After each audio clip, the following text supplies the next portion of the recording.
Leitura de hoje, Deuteronômio, capítulo de número 28, versículo 1 e 2. Como eu amo esses versículos, esta passagem bíblica.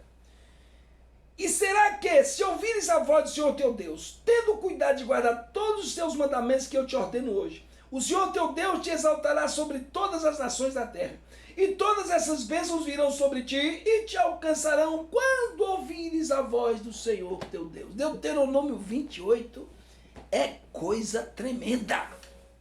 Aconselho você a desfolhar, abrir Deuteronômio 28, leia todo, porque ali está a bênção e a maldição. É os dois caminhos que o Senhor te mostra, e ele ainda diz, olha, mas eu te aconselho a pegar o caminho da bênção. Se eu fosse você, antes de assistir esse vídeo, eu dava uma lida bacana em Deuteronômio capítulo 28, antes e depois. Vai te fazer bem. Vai te fazer bem. Deus enviou seu Filho amado para nos salvar e perdoar, na cruz morrer por meus pecados,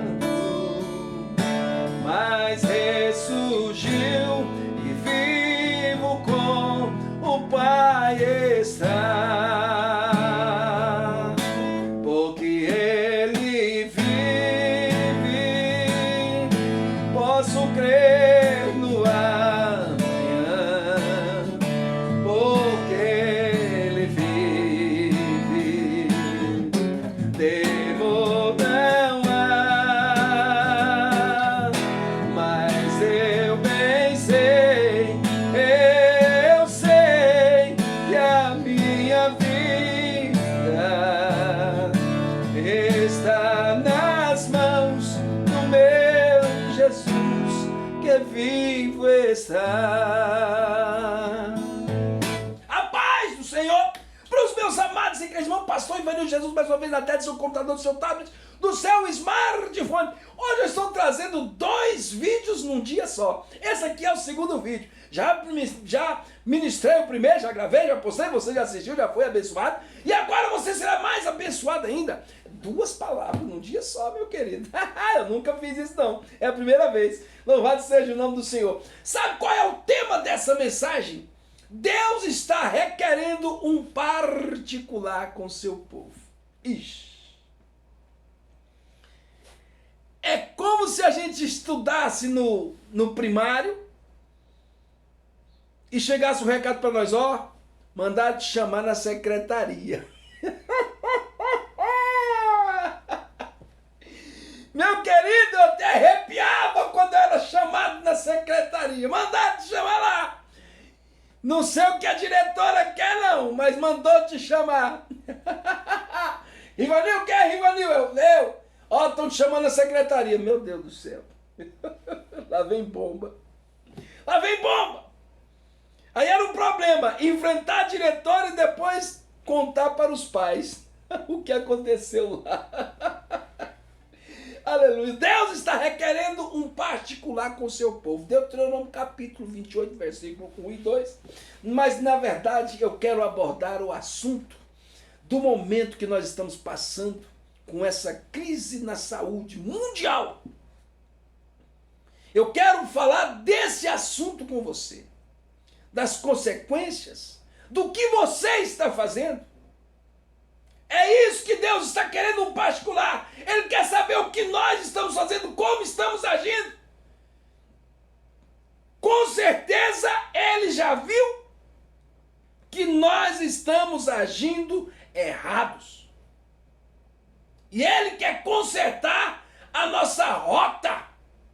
Ele quer nos colocar de volta nos trilhos. Porque nós, como crentes, como testemunhas de Cristo na terra, nós não estamos fazendo a nossa parte durante da saúde mundial. Me lembro ainda no Egito. Me lembro quando ainda lá no Egito, por ocasião da instituição da primeira Páscoa, houve uma ordem de Deus para que o povo espargisse o sangue do cordeiro nos umbrais de portas e janelas. E Deus também deu uma outra ordem para aquele povo de ficar em casa, reunir a sua família, ficar em casa e participar daquele cordeiro, comer aquele cordeiro. O povo deveria estar orando, tomando a ceia, vigiando em oração, em palavras e atos.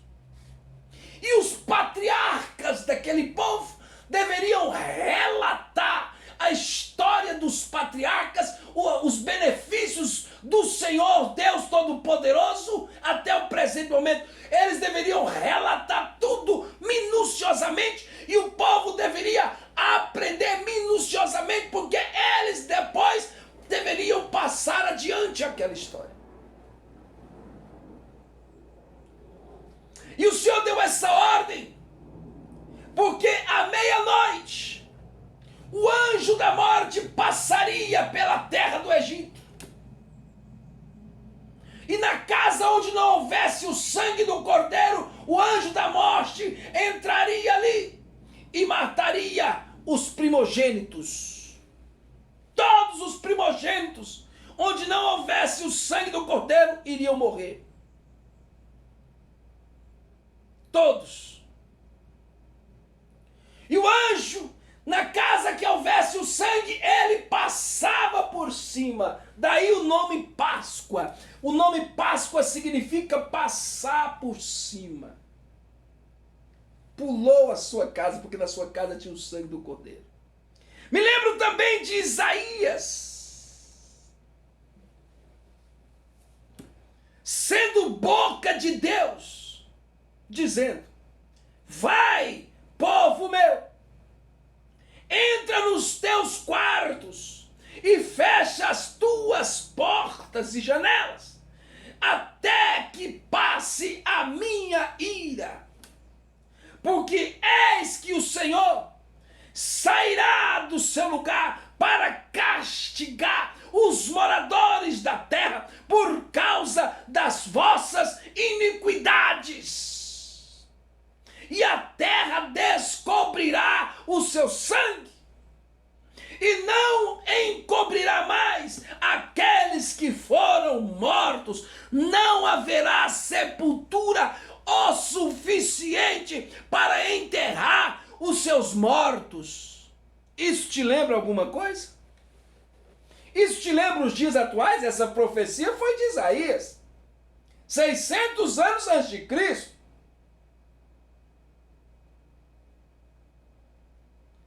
Entra e esconde nos seus quartos, até que passe a ira do Senhor. Porque o Senhor vai castigar os moradores da terra por causa da iniquidade. E a terra descobrirá o seu sangue. A terra vai ver o que é sangue. A terra vai saber o que é morte. E a terra não encobrirá mais aqueles que foram mortos. Isso te lembra os dias atuais ou não? Por fim, me lembro que por 2 vezes Lucas, escrevendo o seu evangelho e escrevendo o Atos dos Apóstolos, que foi escrito por Lucas, ele repetiu por 2 vezes uma ordem de Jesus. Lá em Lucas 24, 49 e Atos capítulo 1, versículo 4. Onde ele diz: ficai em Jerusalém, até que do alto sejais revestidos de poder. Fica aí, não sai daí, fica aí, não sai daí, fica aí, não sai daí. Até que do alto sejais revestidos de poder. Tendo dito tudo isso, vamos aos fatos.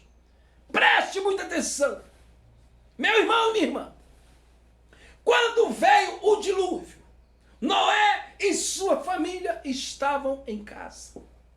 Quando os 3 anjos visitaram Abraão para lhe anunciar que teria um filho, ele e sua família estavam em casa.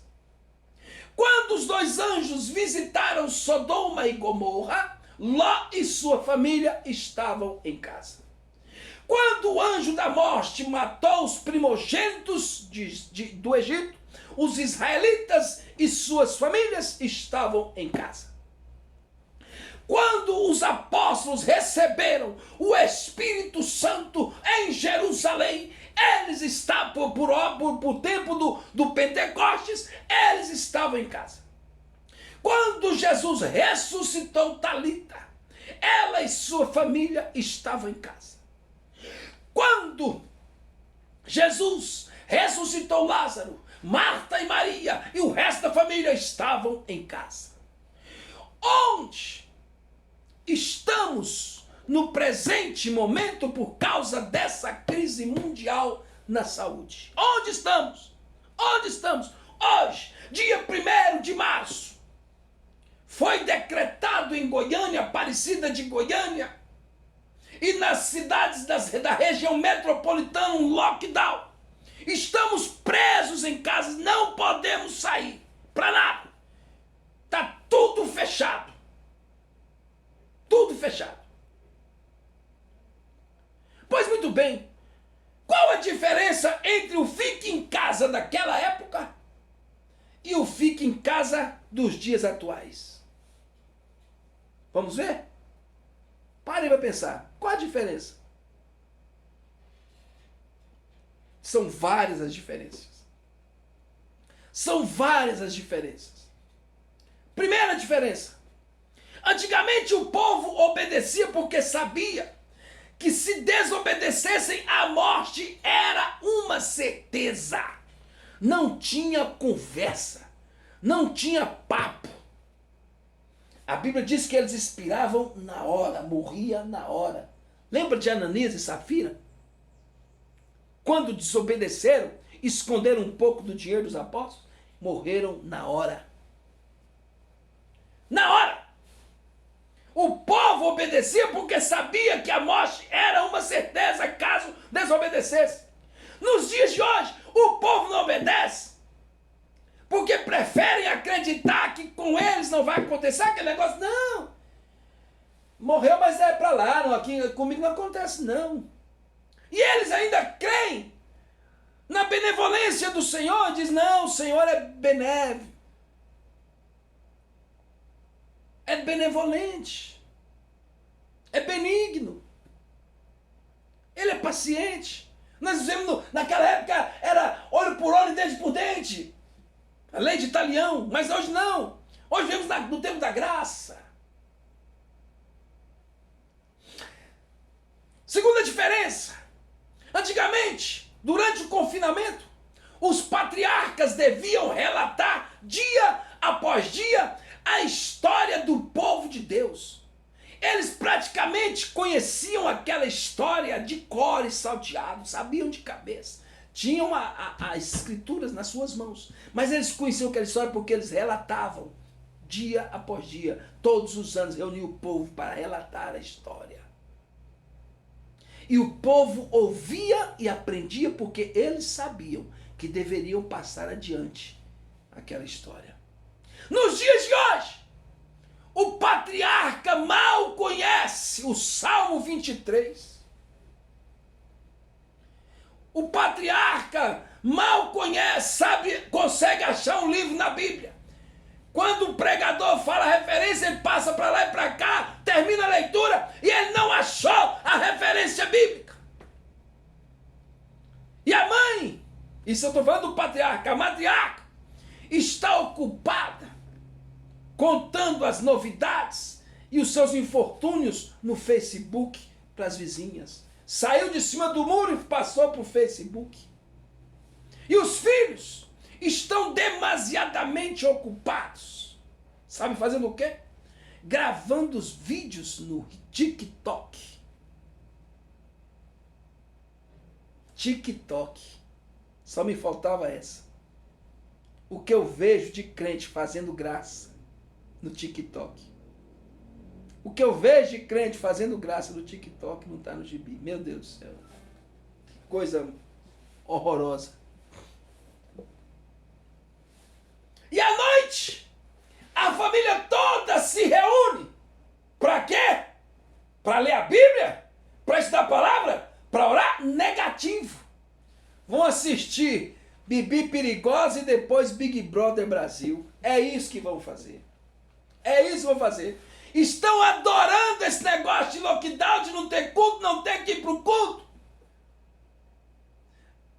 Você estão assistindo o culto e de repente você escuta prato caindo, não sei o que, menino chorando. Sabe? É desse jeito. Virou uma bagunça.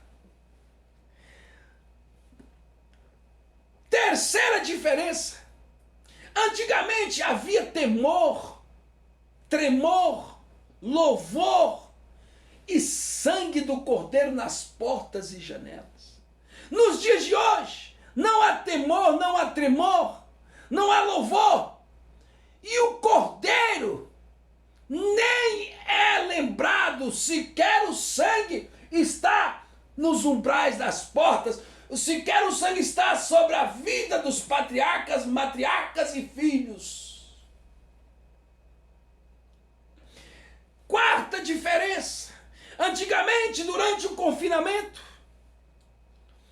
o povo permanecia no seu lugar em fervente oração.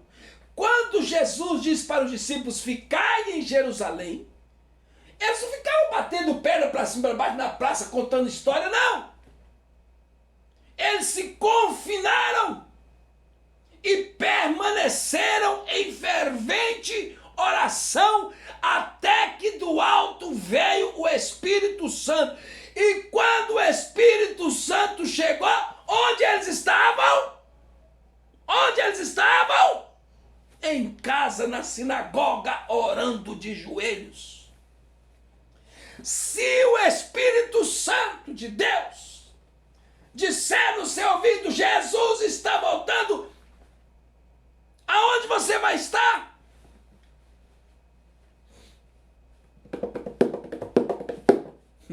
Nos dias de hoje, o povo bate pé no dia inteiro. Participam das festas clandestinas. Fazem fotos e fazem vídeos sem graça, achando que tem graça. Meu irmão, em vez de você ser crente, você tinha que fazer stand-up. Vai fazer piada na internet. Vão fazer vídeo sem graça para tentar arrasar na internet. Não oram, não jejuam e vivem um eterno desvio de propósito. Nunca se perguntaram o que Deus quer me ensinar nessa crise de saúde. O que o Senhor quer que eu faça nessa crise de saúde sanitária. Como posso ser útil na obra de Deus e para os meus irmãos durante esse problema dessa crise de saúde? Você nunca parou durante essa crise sanitária para se perguntar o que Deus quer me ensinar durante essa crise? O que Ele quer que eu faça? Quem Deus quer alcançar através desse problema? Como posso ser canal de bênção de Deus? Só ir no culto? Só assistir nas lives? Hã? Você acha que está valendo a pena? Você acha que está fazendo a obra de Deus? Resumo! Antigamente não havia desvio de função, não havia desvio de propósito e não havia desvio de visão. Antigamente a população mundial era infinitamente menor e mesmo assim o inimigo não conseguia prevalecer. Hoje somos mais de 7 bilhões de pessoas no mundo, quase 8 bilhões de pessoas no mundo, e o inimigo está destruindo o mundo, literalmente. Além das questões anteriores,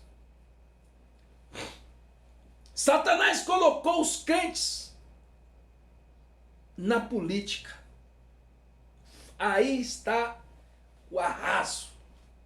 Essa é a arma que Satanás está usando. Eu tenho um livro que eu estou escrevendo que chama As Três Armas de Satanás. As Três Armas de Satanás. E uma das armas é justamente a política. Quando eu lançar esse livro eu vou te falar. As Três Armas de Satanás. Entre essas três armas, uma delas é a política. A maior arma de Satanás é o dinheiro, a religião e a política. São as três armas de Satanás. Ele vai usar essas três armas com poder de fogo, de destruição total, destruição em massa. As três armas de Satanás. É bíblico. É bíblico. Estou escrevendo um livro, porque o assunto é grande. Está na Bíblia. Política. Aliás, dinheiro. Política. Religião.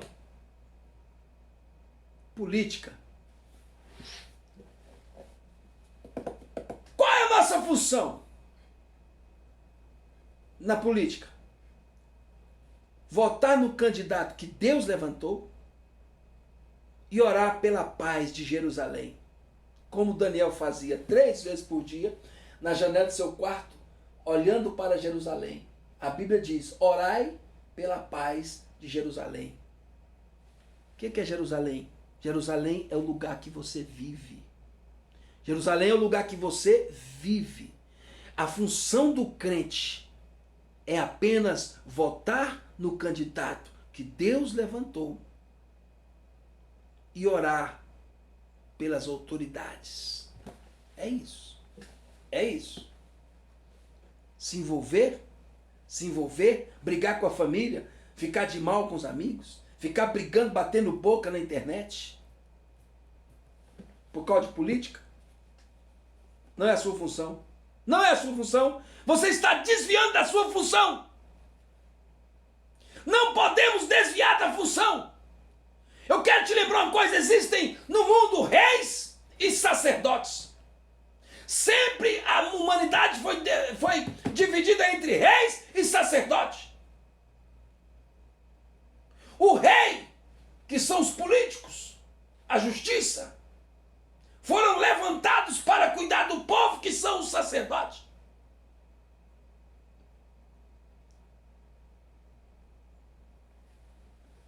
E o sacerdote sustenta o rei sustenta o sacerdote. É assim que funciona.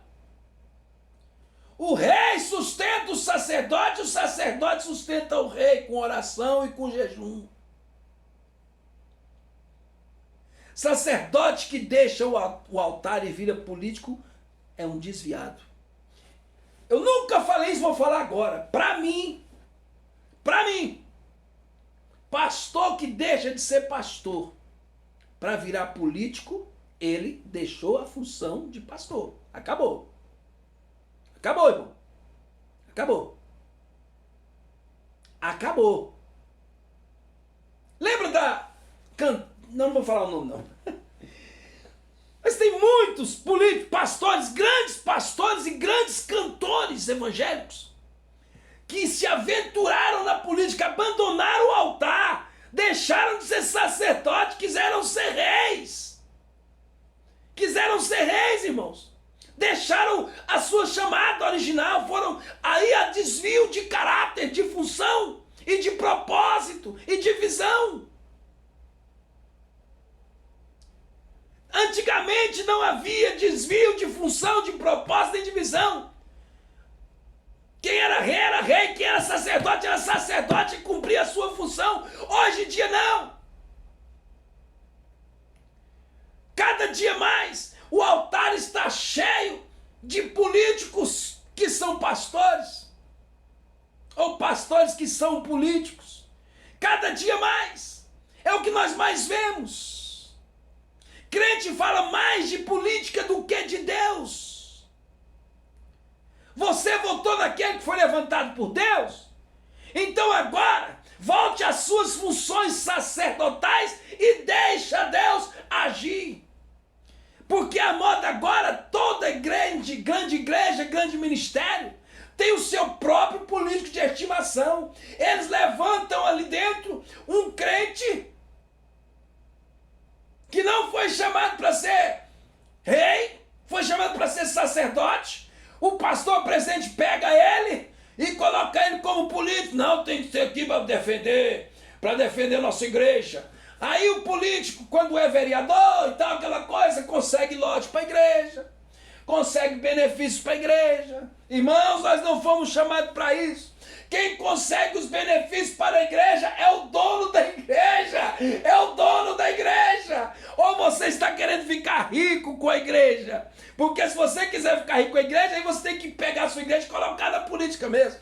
Mas se você pretende que a sua igreja continue sendo do Senhor Jesus, então deixa a igreja na mão do dono da igreja. E é por isso que a igreja, que a terra está doente. E se meu povo que se chama pelo meu nome se humilhar e orar, e buscar a minha face, e se converter de seus maus caminhos, então eu ouvirei dos céus, perdoarei seus pecados, e sararei a sua terra, em nome do Senhor Jesus.